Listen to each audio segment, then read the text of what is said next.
안녕하세요. 송은섭입니다. 기도와 응원해 주신 분께 감사합니다. 본 영상 설교는 새가족교회 주일 설교 메시지입니다. 교회 성도님들과 신앙생활의 새가족을 위한 쉬운 메시지를 전합니다. 새가족교회 주일 메시지를 전합니다. 오늘부터 1월과 2월 8번에 걸쳐서 에베소서의 말씀으로 하나님 나라의 복음 메시지를 전하려고 합니다. 오늘 주일 메시지 하나님의 말씀은 에베소서 1장 1절에서 14절까지이며 설교 제목은 그리스도 안에서 복을 주셨다입니다. 오늘 설교에 대한 궁금함, 기대감을 가지고 메시지로 함께 들어가 보겠습니다. 먼저 같이 성경을 읽어볼까요? 새번역 성경으로 같이 읽겠습니다. 에베소서 1장 4절 말씀입니다. 하나님은 세상 창조 전에 그리스도 안에서 우리를 택하시고 사랑해 주셔서 하나님 앞에서 거룩하고 흠이 없는 사람이 되게 하셨습니다. 에베소는 어떤 지역이었을까요? 이 에베소서는 에베소로 보내는 편지인데요. 에베소는 현재 터키, 튀르키에 위치해 있으며 고대 가장 큰 도시 중에 하나였습니다.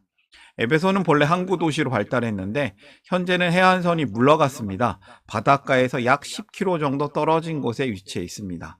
에베소가 항구 도시로 번성하던 시기에는 약 25만에서 30만의 인구가 살았던 것으로 알려져 있으며 당시 로마 제국의 5대 도시 중에 하나로 꼽힐 정도로 번성한 곳이었습니다. 이와 같이 많은 인구가 모여들고 번성하던 에베소는 이후에 대지진과 강하구의 토사의 축적으로 지형이 변동되어서 항구 도시의 기능을 잃어버리고 쇠퇴하게 되었습니다. 사도 바울은 에베소를 2번 방문하였으며 두 번째 방문에서 이곳에 2년 3개월을 머물며 주의 말씀을 전하였다고 기록되어 있습니다. 에베소는 한마디로 세 가지로 특징이 있는데요. 번화한 도시였고요. 다양한 문화의 중심지였고 특별히 바울이 복음을 전한 특별한 도시였습니다. 이곳을 향해 사도 바울이 편지를 적어 쓰고 있는 것이죠. 하나님의 뜻으로 그리스도 예수의 사도가 된 나 바울이 에베소에 사는 그리스도 예수를 믿는 성도들에게 이 편지를 씁니다. 우리 아버지 하나님과 주 예수 그리스도께서 내려주시는 은혜와 평화가 여러분의 있기를 빕니다. 바울은 에베소에 있는 성도들과 그리스도 예수 안에서 신실한 자들에게 편지를 하고 있습니다. 바울은 자신을 사도라고 하는데 사도란 하나님의 뜻인 특별 임무를 위해서 보냄받은 사람을 뜻합니다. 바울은 특별 임무자인 것이죠. 사도 바울은 인사 가운데 우리가 하나님의 아버지와 주 예수 그리스도로부터 내려오는 은혜와 평화가 가득하기를 전합니다. 은혜는 하나님께서 주시는 조건 없이 얻는 구원의 선물입니다. 그리고 평화는 구원받은 사람이 세상에서 누리는 복입니다. 이 복은 하나님 나라 백성답게 사는 삶이라고 할 수 있습니다. 성도에게 은혜가 있습니다. 나의 죄를 위하여 대신 죽으신 예수님을 믿음으로 구원을 얻었고 더욱 이루는 하나님 나라의 새 백성의 삶인 것이죠. 성도에게 평화가 있습니다. 이 세상에서 어떠한 일이 닥쳐와도 평화를 누리며 하나님 나라 복음을 전하는 새 가족의 삶입니다. 저도 여러분께 은혜와 평화가 가득하기를 소망합니다. 오늘의 메시지를 더욱 전하겠습니다. 설교를 위한 세 가지 질문입니다. 쉬운 질문이며 답도 쉽습니다. 메시지를 듣는 분들에게 이 메시지에 도움이 되는 질문이 되었으면 합니다. 한 가지씩 살펴볼까요? 바울은 하나님을 어떻게 표현하고 있나? 우리 주 예수 그리스도의 아버지이신 하나님을 찬양합시다. 하나님께서는 그리스도 안에서 하늘에 속한 온갖 신령한 복을 우리에게 주셨습니다. 바울은 하나님께서 하늘에 속한 온갖 신령한 복을 우리에게 주셨다고 합니다. 이러한 단순한 복이 아니라 축복이 아니라 하나님께서 창세 전부터 우리를 예정하시고 그리스도 안에서 우리를 선택하신 복입니다. 우리는 하나님의 사랑 안에서 거룩하고 흠이 없게 되도록 예정되었으며 하나님의 자녀로서 부르심을 받았습니다. 복은 세상에서 말하는 물질적인 복, 부자되고 건강하고 행복한 삶이 아니라 하나님과의 복된 관계, 완전한 관계를 의미합니다. 하나님은 우리 주 예수 그리스도의 아버지이신 하나님이시며 찬양받으실 분이시고 모든 신령한 복을 주시는 분으로 우리 사도 바울이 고백하고 있는 것이죠. 하나님께서 복을 주십니다. 복이 있는 인생이 되시길 바랍니다.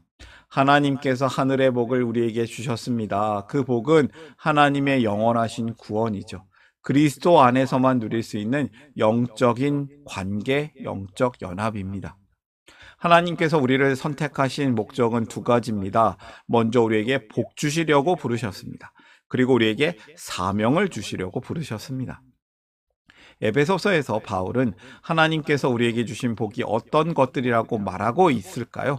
에베소서 성경을 잘 읽어보면 택함, 양자됨, 죄사함, 은혜, 기업, 성령의 인치심 등 신령한 복을 주셨다고 합니다.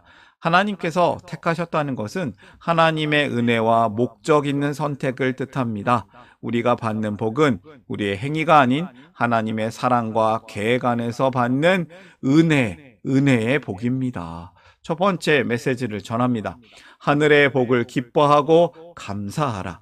성도는 하나님의 사랑 안에서 복을 받는 사람들입니다. 복을 많이 받고 복을 나누어 주시기를 바랍니다. 새해 복 많이 받으십시오.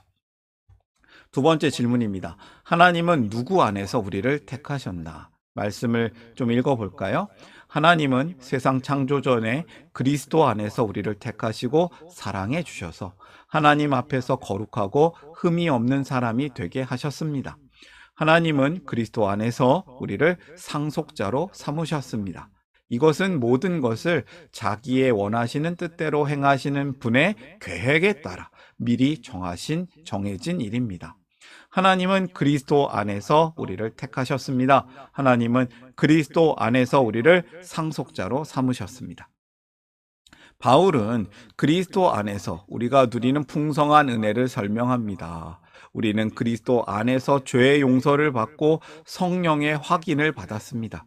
또한 하나님의 가족 사람들이 되어서 영광의 소망을 가지게 된 것이죠. 이 모든 것은 하나님의 크신 은혜로 말미암은 것입니다.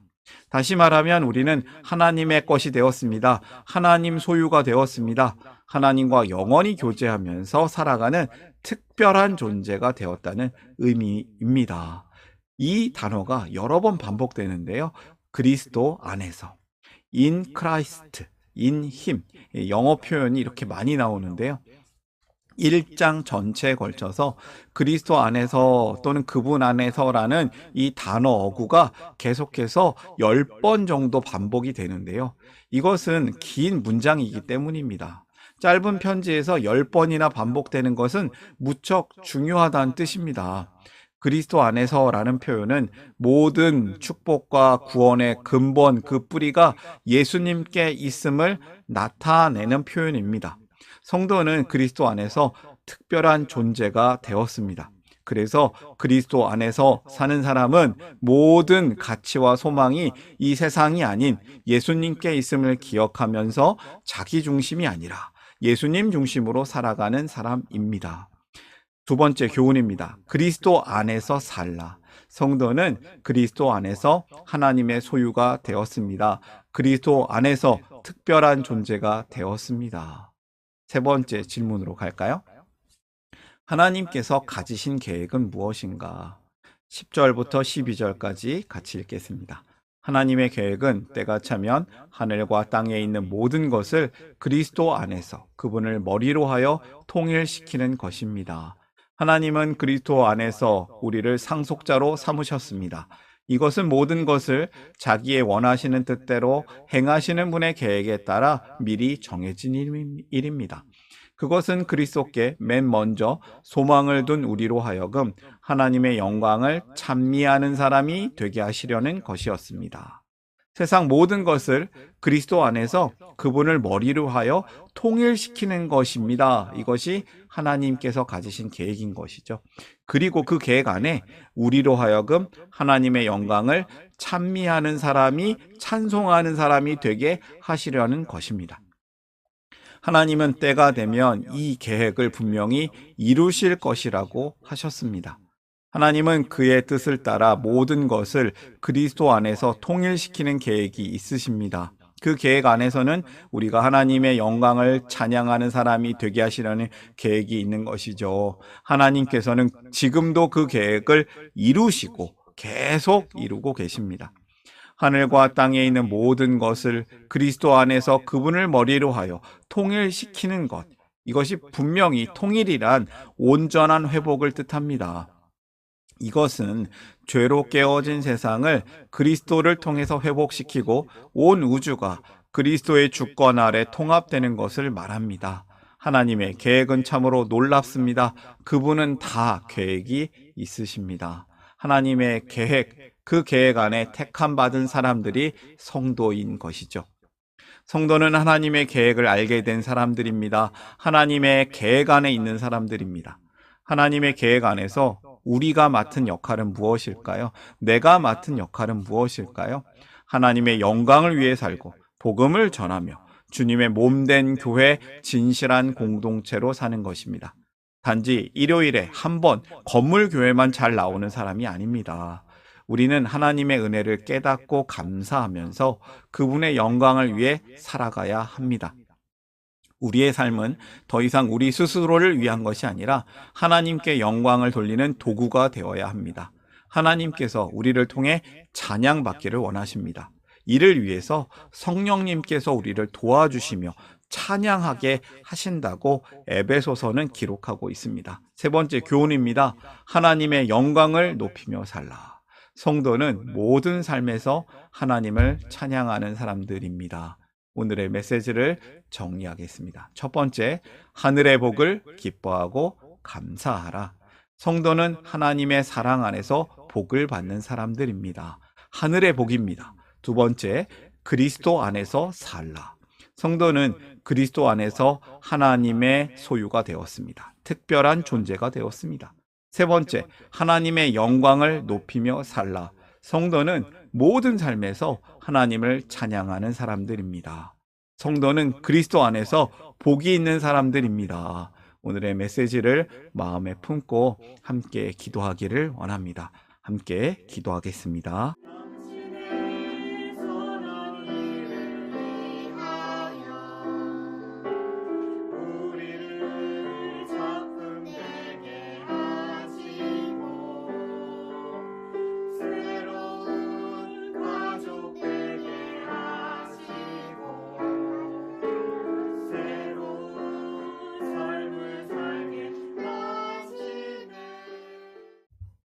하나님, 우리의 아버지 참 감사합니다.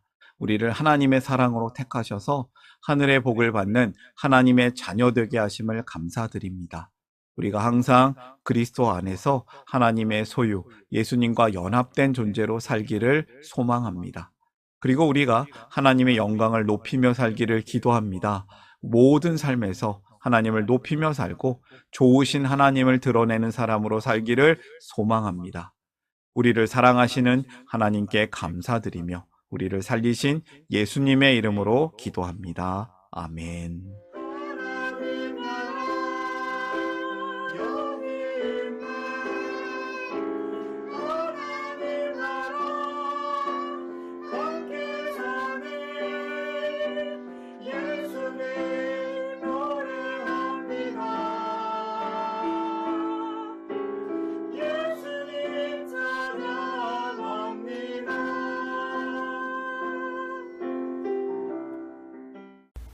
샬롬, 송은섭입니다. 저를 통해 또는 누군가의 추천과 우연한 기회로 이 메시지를 보게 되신 분들께 감사합니다. 모든 성도님들은 하나님 나라의 새가족이십니다. 교회를 처음 나오신 분들만 새가족이 아니라 우리 모두가 새가족입니다. 왜냐하면 우리가 하나님 나라에서 새로운 관계가 된 새로운 가족 공동체이기 때문입니다. 본 설교는 새가족교회 공동체 새가족과 후원자를 위한 메시지이며 기독교를 잠시 떠났거나 새롭게 시작하시는 분들을 위한 쉬운 메시지이기도 합니다. 혹시 새가족교회의 가족, 새가족 또는 후원자가 되기를 원하시는 분들은 이메일로 카카오톡 아이디로 연락을 주시면 감사하겠습니다. 오늘의 메시지, 하나님의 은혜가 넘치시기를 바랍니다. 사랑합니다. 축복합니다.